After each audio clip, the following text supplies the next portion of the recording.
Welcome to our webcast titled Non-Foods, Connecting the Dots to Total Store Success. Good afternoon. I'm Tom Duffy, Senior Advisor to FMI, responsible for the development of our non-foods community. FMI is committed to the issues that matter, and in this case, general merchandise, household, and HBC categories, what we call non-foods, are playing an increasing role in Americans' lives. Yet, non-foods is often underestimated in grocery retail. While fresh and center store categories command attention, non-foods at grocery are 8%, or $253 billion of the overall massive U.S. $3 trillion non-foods market, as we've highlighted in our Power of Non-Foods at Retail 2024. This presents a significant growth opportunity for retailers willing to refine their strategies. And today, we will touch on a few areas of insight with our subject matter experts. Today, I'm excited to be joined by the following: Margaret Swiatkowski, Executive Director of the Retail Center of Excellence with Circana; Steve Markinson, Vice President, Research and Insights, FMI; Dave Wendland, Vice President, Strategic Relations, Hammacher Resource Group; Tabitha Benefield, Retail Dietitian, Manager Health and Wellbeing at FMI; and Pat Mooney, Vice President, Health and Beauty and Non-Foods, Wakefern Food Corp. We also want to thank our sponsors for today's webcast. Thank you to Hallmark and Nestle Purina. We appreciate your support. Our first speaker is Maggie Swiatkowski of Circana, who will take us on a tour of the power of non-foods and some of what's driving our opportunities. Maggie? Thanks, Tom. Hi, I'm happy to be here today. I am, as Tom said, the Senior Director of Circana's Retail Center of Excellence team, and I'm excited to attend this year's Non-Foods Forum to help unlock the power of non-foods and discuss opportunities for winning in this space. In today's economic environment, consumers are navigating increased debt, higher prices, economic uncertainty, and more of the consumer wallet is being pulled towards edible. This leaves less discretionary and non-food spend. So gaining the consumer's attention and capturing that share of wallet is more difficult than it has ever been. In May, I'll be joined by one of my top analysts, Gabrielle D'Agostino, and we're going to triangulate Circana's POS data, receipt track data, and consumer survey to take a look at what's driving the non-foods trip, what's driving category growth, and where there are opportunities. So the view that I'm sharing today is total CPG dollars by channel. This universe contains both food and non-food, including health, beauty, pet, and home care, but does not include the more discretionary categories like small appliances, toys, and apparel. So in this universe, the grocery channel holds the biggest share of total CPG and did grow 2% in dollars year over year, but did not gain share, as mass, club, and e-commerce pure play channels outpaced in that growth. So why are those channels winning share? And there's a number of underlying factors that answer that question. Like I said, consumers facing budget difficulties are pulling back in certain areas. For example, preparing more meals at home. And that's a good thing for the grocery channel. While some consumers are buying in bulk to save money, which may not be a good thing for the grocery channel. Because when you lose the non-food trip, it erodes your food receipt. So going into the club channel store to buy a giant pack of paper towels, I might also pick up milk, eggs, and bread while I'm there, and that's eroding the grocery channel basket. So that's one example of where winning back that non-foods trip is the key to success. We're also seeing consumers changing their trip frequency, like buying less per trip, but shopping more frequently, maybe to reduce food waste, but also to take advantage of sales at different retailers. So amidst all of this economic crunch, we're seeing a lot of different things play out. We're also seeing consumers prioritize needs that might seem counterintuitive to saving money. We've seen consumers investing heavily in beauty and health and well-being, or spending more on convenience through online delivery. So there are a lot of layers to peel back. And in those underlying factors, non-foods has an important part to play. And that's what we're going to dig into in our session at the Non-Foods Forum in May. Maggie, I can't wait for us to further unpack those factors that are contributing to that channel shift. Thank you for that insight today. Thanks, Tom. So we can't think of the consumer and any categories without considering how they engage with our formats and offerings in a digital fashion. So let's spend a couple minutes and get digital with Mr. Markinson. Thanks, Tom. I'm here to tell you the story of the constantly evolving digital landscape, as Tom said, that's driving the omni-channel grocery shopping story. And I'm going to give you a quick highlight reel from our Digital Engagement Transforms Grocery Shopper report we released about 2 months ago. And at the Non-Foods event, we'll be going into this in more detail and updating it with the latest data. But if we go forward to the next slide, back at the 2017 FMI Midwinter Executive Conference, Nielsen and FMI released an introductory set of insights from a joint multi-year initiative to understand the digitally engaged grocery shopper. At that time, we had projected by 2025, 20% of grocery shopping would be done online, representing about $100 billion in sales. Certainly a lot has happened in the past 8 years. We've had a pandemic, big spikes in inflation, but the reality is the market share for online grocery is right on target for what was projected. In a minute, I will talk about what we expect from the size of the prize moving forward. But let's talk about where things stand today. As 2024 came to an end, online grocery shopping accounted for 19% of all grocery shopping. That's right on target with the Nielsen estimates from 2017 in terms of market share. But that reflects share of purchases, not necessarily share of shoppers. We find that only a small portion of shoppers, if we look at the next slide, roughly 10% do all their shopping online. However, most or 2/3 of shoppers are at least occasionally shopping online, and that leaves about 1/3 of shoppers not buying any groceries online. So that means the majority of shoppers are doing a mix of shopping online and in-store. But regardless of where they are making those purchases, including those who shop in-store, they are digitally engaged and influenced in a variety of different ways. But first, for the online purchases, one size does not fit all when it comes to online order fulfillment. If we look on the next slide, while just over a half of shoppers say they have their grocery orders delivered to their homes, almost as many do click and collect, either curbside or in the store. When it comes to the dollar sale of online orders, according to NIQ, just over half of food orders are delivered to homes, and just under half are click and collect. In contrast, though, for general merchandise that's not food, almost 80% is shipped and delivered. But the bottom line here is that there's not one way that suits all shoppers. Many shoppers are using multiple methods for their deliveries. And where are those shoppers shopping? While most shoppers regularly shop the supermarket channel, only a fraction, less than 1/3 of those, shop online via the supermarket. Meanwhile, a majority of those who shop at mass channels at all also shop those stores online. If we flip to the next slide.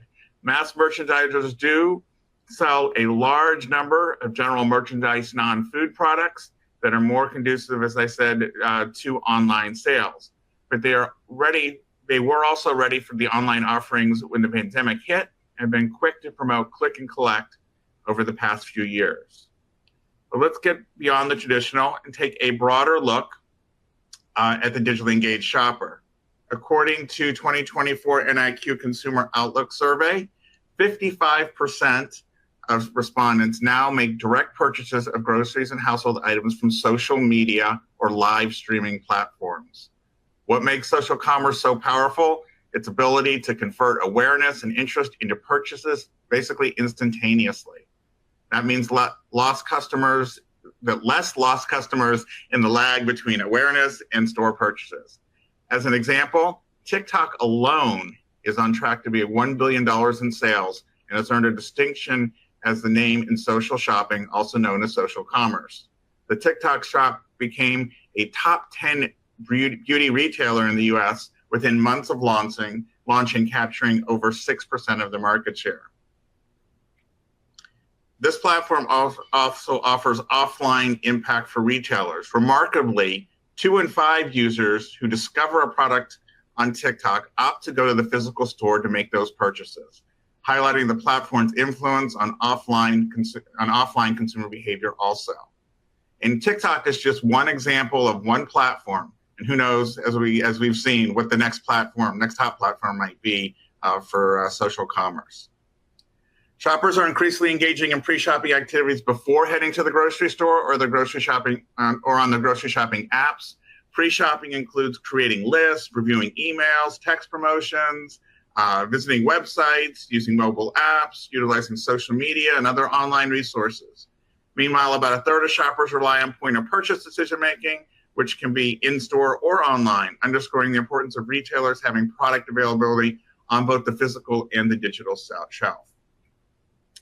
And digital engagement comes in many ways for shoppers. Shoppers are using mobile devices to assist in-store shopping for needs ranging from price comparisons to meal planning. Shoppers now customarily rely on their digital coupons and online shopping list functions. Brands have been increasingly providing ways for shoppers to digitally access more information about their products. And of course, there's AI. From FMI's January grocery snapper snapshot, more than half of consumers now have used AI, up from only 1/3 a year ago, and many of them are using it for food activities. Now let's take a look at the size of the prize for online grocery shopping. As part of the online shopping forecast released by NIQ and FMI at our midwinter conference, leveraging historic sales trend data, we developed projections for 2025 onward. And as we closed 2024, we saw a continued trend that there were varying levels of growth within store. But similar to other years, we're seeing growth coming from online. Going forward toward 2027, grocery dollar sales are expected to grow, driven by online, while in-store will remain relatively flat. And from 2024 to 2027, the total U.S. omnichannel market is projected to grow at about 2.6%. In-store sales is expected to slow to just slightly above 0%, while online sales are forecasted to continue the robust growth of about 12%.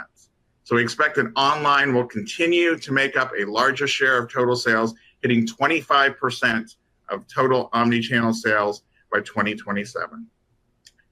The digitally engaged grocery shopper study also revealed the size of the prize is expanding significantly. The U.S. online sales for grocery items are projected to reach $388 billion by 2027 on the next slide, with some of the biggest drivers of that growth being health and beauty, baby care, pet care, and other household goods, and a lot of non-food categories. So that's just a real quick snapshot of what we have in the report, and we'll be updating that at the Nonfoods event in May, and with a big focus on non-food categories. So Tom, back to you. Beautiful, Steve. Thank you for that. I love the long-term growth, or the near-term growth and the size of the prize in 2027. Tons of opportunity. So we're excited by that. Next up is, top of mind for all of us is everyday health needs and the challenges and opportunities related to those need states. So let's welcome Dave Wendland and Tabitha Benefield to share some of their thoughts on these really important areas for consumers. Hi, thanks so much for having us. And we're so glad to be here to just discuss a little bit about supporting the everyday health needs and meeting occasions in the non-foods category. So Dave, if you wanted to start us off, we can definitely get into the opportunities based in the grocery store. Thank you, Tabitha. I think that Steve really pointed out a great takeaway from his portion of the presentation, as well as this is not a single focused pipe into the grocery store. This is an omnichannel shopper with a common denominator. The common denominator is they are trying to solve some consumer need. And no better place to look than health, beauty, wellness, as it combines with non-food categories across the grocery setting. Tabitha, what do you envision as sort of the supermarket of the future? Is it a destination? Is it a hub for shoppers? What do you think? Absolutely. I think that currently, as is, the grocery store is a destination for health and well-being and can become even more so as we look into the future. As we have so many programs that are available in the grocery store. We have our registered dietitians are in grocery stores. There are little clinics in grocery stores where consumers can come in and get a myriad of kind of concerns met in one place, more than just buying food, more than just preparing food at home. And so the non-food space is a very is really ripe for the picking with regard to where we're going in the future with health and well-being. I absolutely agree with you 100%, Tabitha. And I think whether the grocery operator has a pharmacy or not, with the self-care evolution that has been taking place and the tsunami of care that the consumer themselves is seeking, the grocer stands really unrivaled in terms of an end-to-end solution. Tom, if you would advance to the next slide. Over at Hammacher Resource Group at HRG, we continue to see across both brick and mortar and e-commerce clients, as well as manufacturers who we assist, solving shopper needs genuinely matters.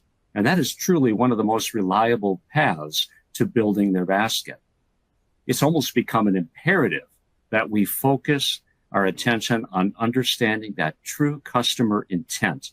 What is their purpose in visiting that grocery store today? Imagine how they are navigating the available assortment, determining what categories and products to place into their baskets to meet their specific needs. And then we, as grocers and industry, must consider ways to present a solution that adds dollars to their basket by solving their real customer needs.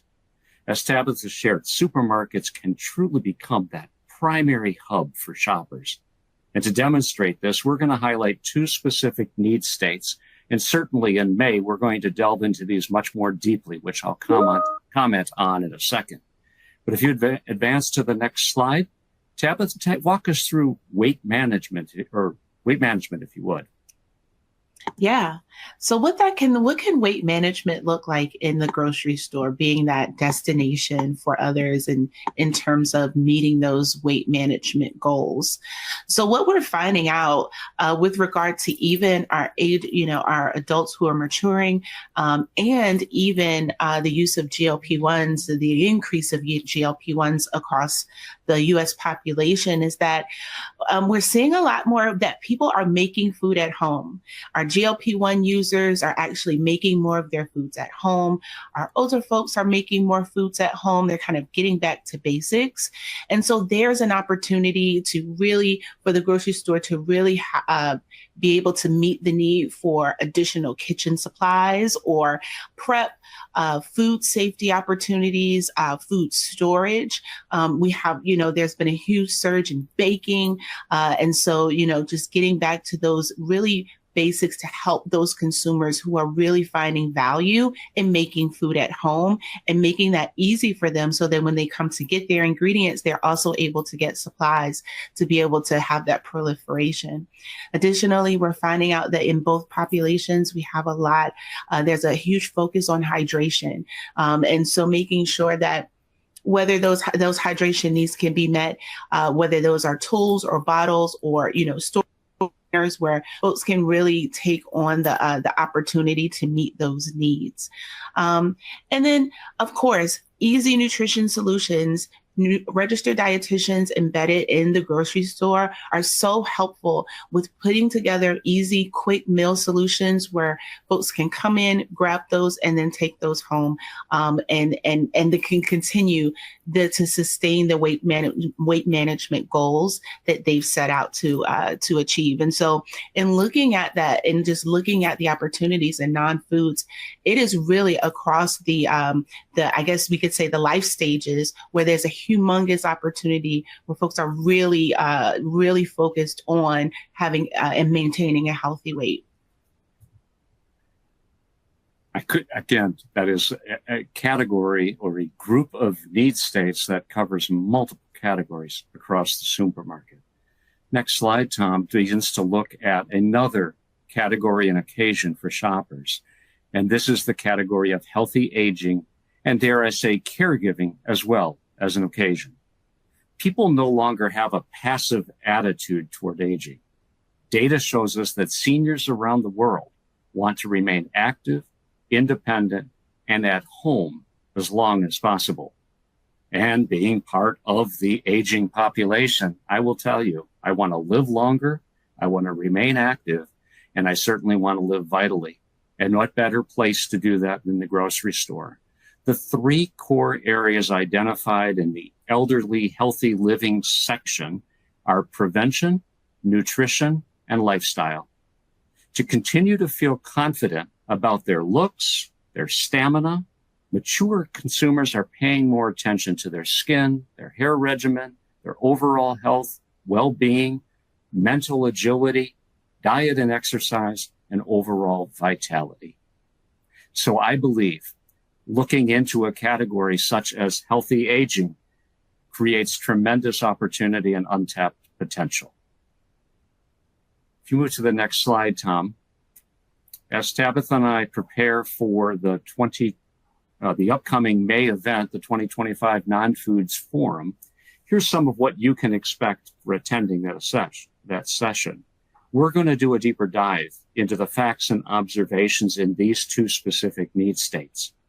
We're going to spend time considering innovative approaches to activating solutions across the grocery store. Attendees will work together to reveal new ways to build the market basket in these two areas by introducing shoppers to a broader array of products to address their needs and meet their goals. Done right, both Tabitha and I believe that grocers have the opportunity to realize untapped growth potential within the non-food aisles. Is there anything you would like to add, Tabitha, in our remaining couple of minutes? No, this was perfect. And in May, we'll have those kind of real kind of case studies to look at, real life folks and events that bring them to the grocery store for us to kind of look at those folks and look at those events to see how we can meet the needs of those, continue to meet the needs of the consumers as they come in. And so I think we'll have an engaging time. Thank you, Tabitha. Thank you, Tom. I love this, Dave and Tabitha. When we think about those opportunities as we unlock what you call that accessible, community-based destination, it's as important today as it ever has been. So really look forward to your section on the workshop. So finally, we come to the front lines of all these opportunities. And we're excited to hear today from Pat Mooney of Wakefern, one of our key council members, as he shares his perspective and focus on this important area for the grocery industry. Pat? Tom, thanks so much. And thanks so much for the opportunity to be here today to share a little bit around my views of the role of general merchandise and non-foods in the grocery industry. And I'd like to start us off today with maybe a little bit of history of what has been going on in our industry for the last 20, maybe even the last 30 years. And as we look at other classes of trade, what we've seen is that the mass market has gotten into the food business.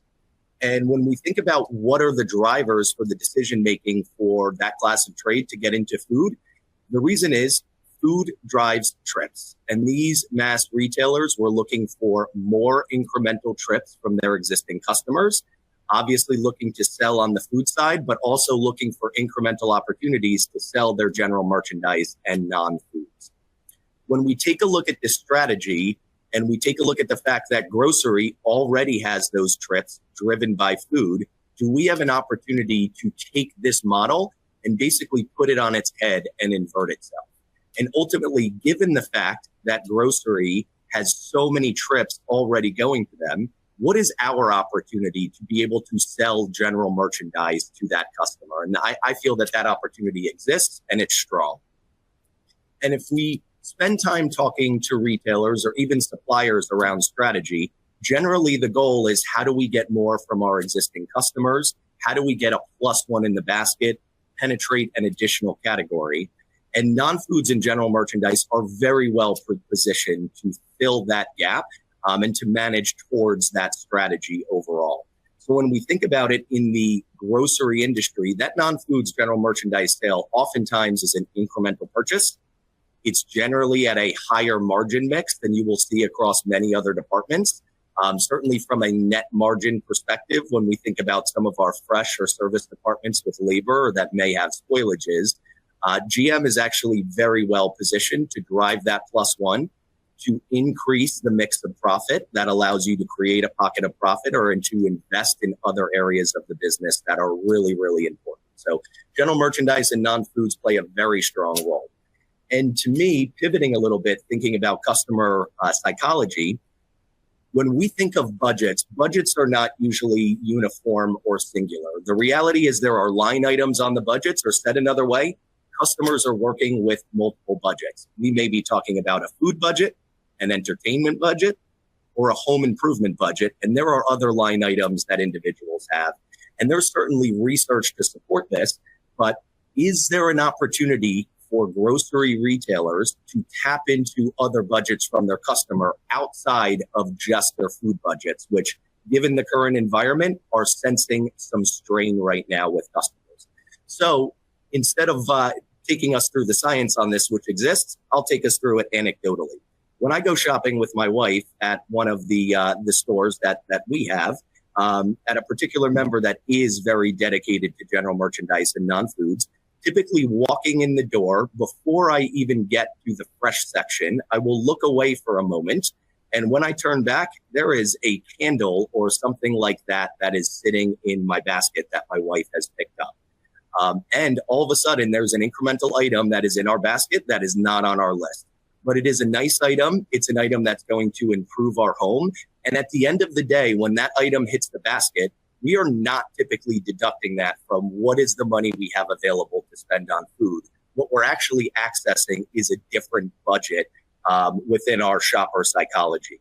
So there are huge opportunities as we continue to see food budgets trying to be stressed and under some pressure. Or what are the other opportunities to tap into other budgets and other line items that these customers have to, again, continue to drive growth, to drive profitability, and +1 in the basket. Moving on from this, I spend a lot of time also talking, whether it's within the organization or to suppliers, around how do we do more with seasonal? And usually it's a food-driven conversation. And how do we set our stores up in a way that it is festive, that incentivizes people to shop across the holiday or across whatever gathering event is coming up. And my personal opinion on this is there is a huge opportunity to use non-foods and general merchandise to dress your store in product. You walk in, you have nice seasonal displays, you have setups, the customers know exactly what season that it is. We're creating a festive atmosphere within the store that is hopefully able to not only drive general merchandise and non-food sales with that +1 that may not be a planned trip, but also to get them thinking about their gathering, to get them into a festive mood in an effort for them to continue their shop for their holiday or their gathering within our stores. And it just creates incremental selling opportunities for the stores outside of what are some of those core things around food that folks have for holidays and gathering. And to kind of build this out one step further, grocery is not always a destination for general merchandise, but it provides a really unique opportunity to surprise and delight, to create value for customers, and to build brand equity. For them to come in and pick up an item that they may not know that we carry or that we have opportunities on, to pick that up incrementally, to feel like they are getting a great deal on a quality item that they didn't necessarily associate to our brand, only goes to build more goodwill, more quality, and more equity around our brand overall. So in short, for those of us that are in the grocery game, but are not necessarily focused on what are those opportunities for general merchandise and non-foods, there is an abundance of opportunities to drive the +1, to drive incrementality and profitability, to drive festive merchandising, and with the ultimate goal of getting new shoppers, a larger share of wallet of our existing shoppers, and building value and brand equity for our customers to keep them coming back. Thank you so much for the time today. And Tom, back to you. Beautiful, Pat, and thank you for bringing these important opportunities to life for us today, and also balancing the scorecard so you can see the expanse that the non-foods community covers across HBC, household, and GM. It's important for us to recognize them all. And thinking of recognition, I have to thank all of our subject matter experts today. Again, Maggie, Steve, Dave, Tabitha, Pat, for your time. Also, our sponsors, Hallmark, Nestle, Purina, and most importantly, really, the partnership that FMI, Retail IQ, Mass Market Retail, and Chain Drug Review have formed to pull this session together. We appreciate all of you for joining us today. This is really a sneak peek into what we plan to do in May with deep dives in these areas of non-foods, along with some other areas.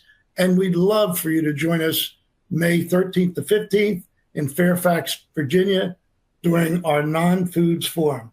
We look forward to seeing you there, and I thank you again for your time today.